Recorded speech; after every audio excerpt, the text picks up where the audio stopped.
Hey guys, I'm Graham, this is Bike Bros, and this is me looking at two bikes. Behind me, the 2021 Marin San Quentin 2 and San Quentin 3. Between these guys is a $900 price difference. The San Quentin 2 is $17.99, the San Quentin 3 is $26.99. We're going to look at the spec on both and talk about who these bikes are designed for and who's going to make sense of spending more and who it might make more sense to spend less. I'll even discuss a little bit about sizing, we'll weigh the bike, and at the end you'll know a little bit more about the San Quentin 2 and 3. If you're liking this sort of content, please consider subscribing. We are trying to do our best and trying to up the quality of these videos. Liking and subscribing will certainly help us, and apparently it helps the algorithm or whatever the YouTube pros say.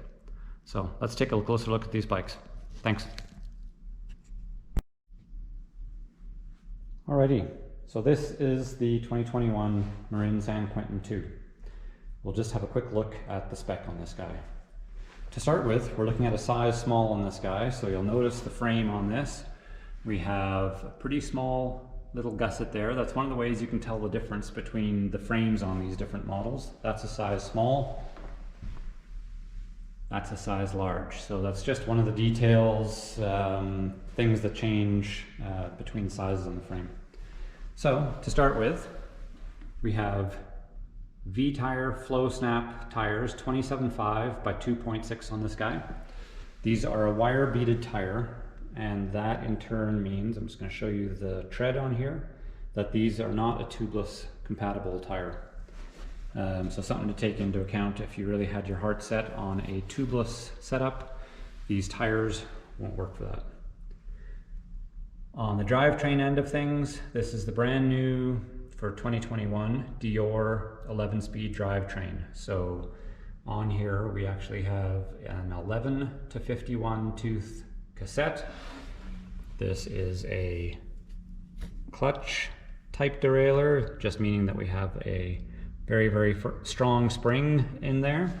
That in turn is what controls the chain from bouncing around too much. So that clutch plus the narrow wide chainring that we have on here add up to it being less likely that you're going to bounce a chain off, at least in rough terrain.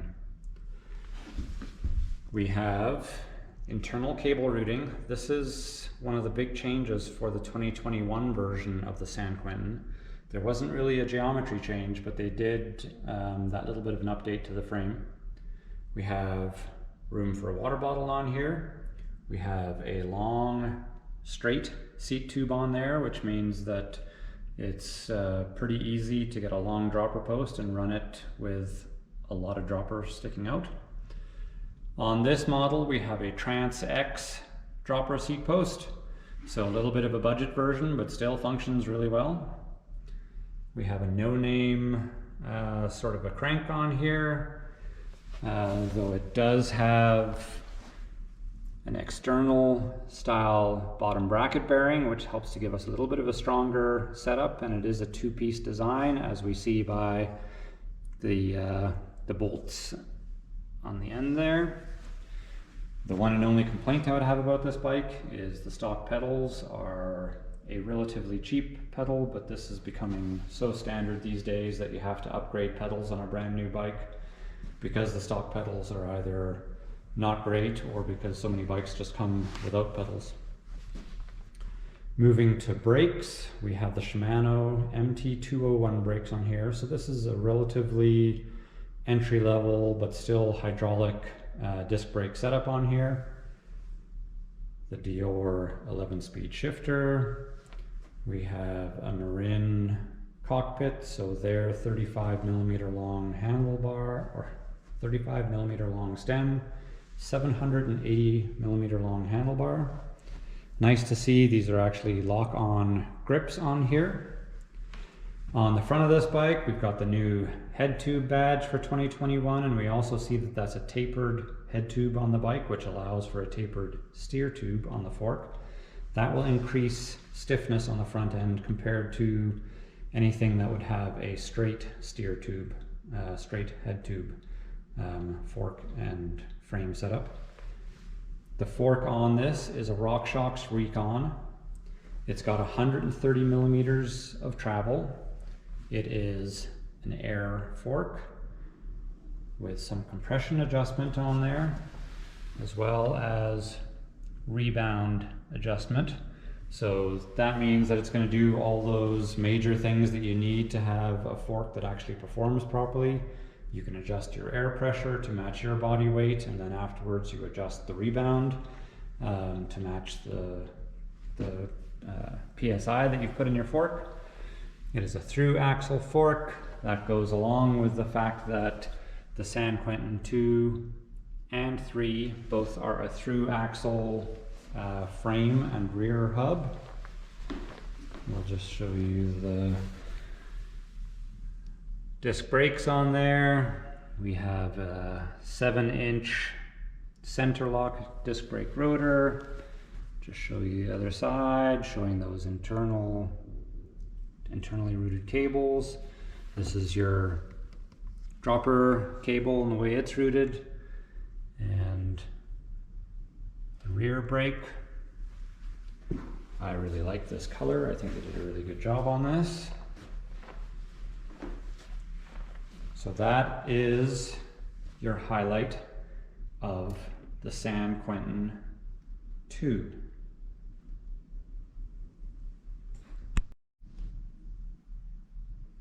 So now we have the 2021 Marin San Quentin 3. So these guys are basically the San Quentin 3 and San Quentin 2. They do share the same frame, obviously a different color on each one. So the difference in price between these two bikes, this one is $26.99 Canadian compared to $17.99 on the San Quentin 2. I'll show you some of the specs on this guy and the differences. So first up, I'm going to go back to drivetrain. This is the brand new Deore 12-speed drivetrain on here. So that means we actually get an extra tooth for gear range, and we get an extra gear jammed in the middle. So this is 10 to 51 teeth. We get a little bit more sophisticated cassette on this guy here. This is also a clutch derailleur. So once again, that lever is the thing that gives us that really strong spring that helps us to not bounce our chain off in really bumpy terrain. So a 12-speed compared to the 11-speed on the San Quentin 2. We also, in this case here, we have upgraded tires. We are now on to a maxxis Assegai 27.5 by 2.5, and this is a tubeless ready tire. So while this still ships from the factory with tubes in the tires, if you have a tubeless ready tire and a tubeless ready rim, which we have in this case, that means that all you have to do is buy some new valves and some sealant, and you can set this guy up as a tubeless tire. And what that will do for you is it's going to allow you to ride a little bit softer pressure, which is going to help these tires really perform. It means your tires really conform to the terrain you're riding over, and you'll get a little bit more grip. They'll bite a little bit more in corners, so that is pretty much why you would want to go with a tubeless setup. So on the front here, the crank, as compared to the sort of relatively no-name version before, we now have an FSA Comet and their version of a narrow-wide chainring on here. This is also using external bearings on here with just a little bit more sophistication as to how this two-piece crank sets up. We have those same pedals on here, which I would consider semi-disposable. You get to use them at first, but you probably want to put something on with sealed bearings and steel pins to get the best traction and for your pedals to also spin smoothly and last a long time. Going up to our dropper, in this case we have the Manic by X-Fusion, and they have a little bit of a different style lever compared to the Trans-X post we looked at before. We have the same lock-on grips. Once again, happy to see these. By these being lock-ons, it means that if they get wet, or if you're just riding really hard, you're not going to get throttle grip, you're not going to get them wanting to slide off or anything. We also step up in this case to a Shimano 4-piston brake. So that's going to mean that we have a more powerful brake on here. We have the same Marin cockpit, so the same 35mm long stem, 780mm wide handlebars. A big upgrade, maybe one of the most noticeable on this guy here, is the Rock Shox Revelation fork. So that Recon that was on the San Quentin 2 is now replaced with a Revelation, and that takes us from a 32mm stanchion, that's the thickness of this tube here, takes us from a 32mm stanchion on the San Quentin 2 up to a 35mm on the Revelation. And this is sort of in the same family of forks then as the Pike and the Lyric for also having a 35mm stanchion. So it once again is also an air fork. It's also that same 130mm of travel. It's also got the through axle and the rebound adjustment. The big thing is that this is going to be both lighter and stiffer at the same time. The stiffness from the fatter legs, the lightness coming from the fact that this is going to have alloy stanchions, these tubes, as well as the steer tube, which is what goes inside the frame there. So it's going to be lighter and stiffer and a little bit more sort of sophisticated in its function. And that's going to be partially from it even having that debonair air spring in there. Another thing that sort of shows that this is going for a little bit more performance is with those 4-piston brakes, the front brake rotor in this case is an 8-inch brake rotor. That's compared to the 7-inch rotor on the San Quentin 2. So we both have a more powerful brake and a bigger rotor, adding up to overall quite a bit more braking performance. Just show it on this side here. Pretty nice clean detail. I love the colors on both of these models, so I can't use color as a reason to love one more or the other more. Showing that maxxis assegai tread pattern. This assegai has become a really popular tread for downhill, for hardcore freeride. It's got tons of traction. It's not the fastest rolling tire, and by fast rolling, meaning if you're going to pedal up a gravel road, you might feel it to be a bit sluggish, but the payback is when you need to brake, when you need to corner, these things will just grab the ground like crazy. So those are the highlights of the San Quentin 3. Next, I will talk about why you might want to go with one versus the other, and also who should go with one or the other. So here we are, the head-to-head, or in this case the tail-to-tail comparison between the San Quentin 2 and 3, and why you might choose one or the other.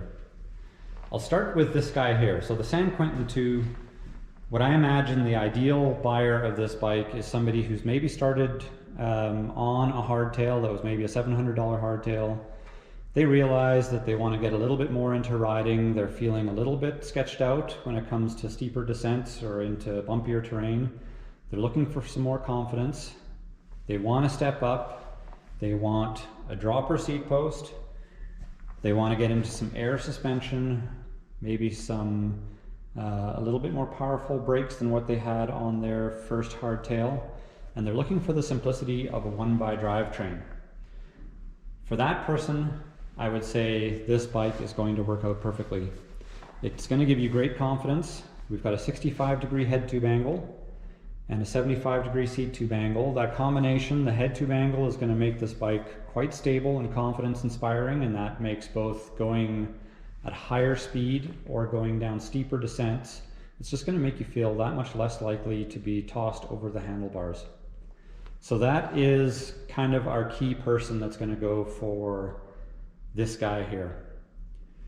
In exchange, the San Quentin 3 in many cases, the feedback that we get is this is even somebody, either they're purposely going to spend more on a hardtail than they could get into a full suspension because they want a higher quality fork, they want a higher quality drivetrain, higher quality brakes at a lower price.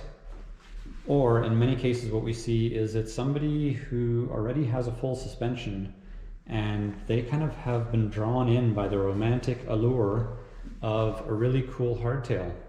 There is a lot of purpose to having a hardtail in your fleet if you already have a full suspension, and that can be just for the different feel. You can work on technique.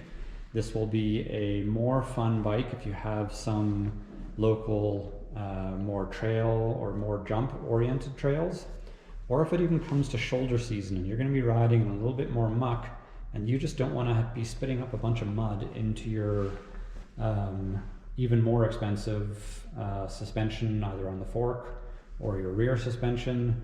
You don't want to be wearing out the pivots on the suspension. So you're looking for this bike for the experience of riding, to feel a little bit different, which can make that same old trail that you've ridden 50 times before a little bit more exciting. You're going to approach it in a different way. So it's either that or looking for saving your full suspension bike from basically getting prematurely worn out when you're riding in really cruddy conditions. One of the things with both these bikes, the marketing on these sort of talks about the fact that Matt Jones was involved, he's a dirt jumper, and that you have some dirt jump capabilities in here. I think that's a bit of a stretch. I would say that they are going to be capable of getting some airtime, but dirt jumps in my mind are when we're starting to talk about getting steeper lips, gaps between the lips of jumps, stuff like that. This is much more, in my mind, a bike that is going to make trail riding a super fun experience. As I mentioned, 65-degree head tube angle, a little bit of a longer top tube to make up for the fact that we have a short stem on there. And then the rear end on these bikes is really short. That chainstay length being 425 millimeters makes it really easy to pop this into a wheelie, pop it into a manual. Just lift your front wheel up and over something to climb, or if it's a case of doing a little bit of a wheelie drop off of like a 2 or 3 foot drop, it's going to help you to get the front wheel up and to sort of land both wheels at the same time on the ground. So we see people who are wanting to ride harder, people who are maybe a little bit heavier, and they're going to take advantage of the fact that this bike is built to be a bit more durable. It's going to suit a little bit heavier rider that much better. So these are the sort of the key things that we see bringing people to that guy there, being durable, confidence inspiring at a good price point. $17.99 for a dropper post and a good wide range 1x setup is really good. $26.99 on this guy here, that's pretty good for a hardcore hardtail. It's going to be a more affordable setup than trying to build up a custom Chromag hardtail, something like that. So for sizing on these guys, our suggestion is generally something like this. Extra large, 6 foot to 6'3", large, 5'9" to 6 feet, medium, 5'6" to 5'9", and small, 5, 6 and under. We've seen people on smalls down to about 5 feet tall even, so it can allow for a fair amount of growth, just the sort of frame design on these guys. As I pointed out before, I think I did, the gusset, this is a size large, that's a size small. So you'll see the frame shape change a little bit on these guys with that gusset. And that is to try and mostly to get the larger sizes still have a really low standover height. So that gusset becomes more and more pronounced as that seat tube length gets longer on the bigger sized bikes.